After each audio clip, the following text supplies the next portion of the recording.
Could the seeds of modern nationalism in India have been sown amidst the tumultuous times of the First World War? The period saw the world grappling with a war of unprecedented scale, and India, though thousands of miles away from the epicenter, was not immune to its effects.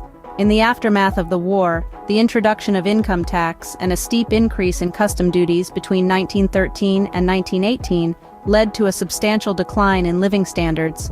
The situation was further exacerbated by crop failure and a devastating influenza outbreak in the years of 1918 and 19.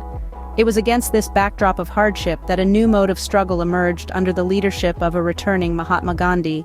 Mahatma Gandhi, fresh from his experiences in South Africa, introduced India to the concept of satyagraha in January 1915. Satyagraha, a movement that emphasized the power of truth and nonviolence, sought to unite the diverse populace of India under one banner. In the subsequent years, Gandhi traveled across India, mobilizing peasants and workers alike, from the plantations of Champaran in Bihar to the cotton mills of Ahmedabad. However, the struggle took a significant turn in 1919 with the introduction of the Rowlatt Act.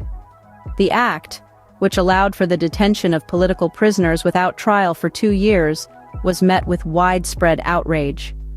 In response, Gandhi launched a nationwide satyagraha.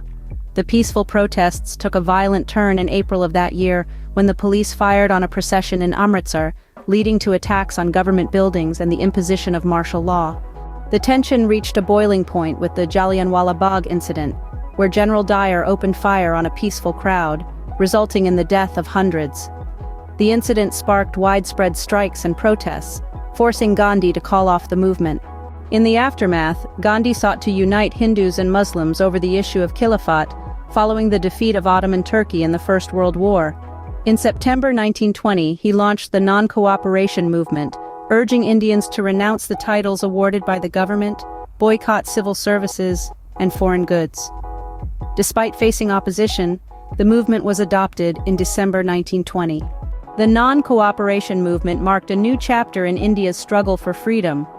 It saw diverse social groups participating, each interpreting the movement in their unique way. The movement, initially spearheaded by the middle class, spread across the towns and villages of India. In summary, the growth of modern nationalism in India was a complex process, rooted in the socio-political upheavals of the early 20th century. From the hardships of the First World War to the introduction of Satyagraha, the oppressive Rowlatt Act, and the tragic Jallianwala Bagh incident, each event played a pivotal role in shaping the consciousness of the nation. The subsequent non-cooperation movement, under the leadership of Mahatma Gandhi, further solidified this sense of national identity, uniting diverse social groups in their shared struggle for freedom.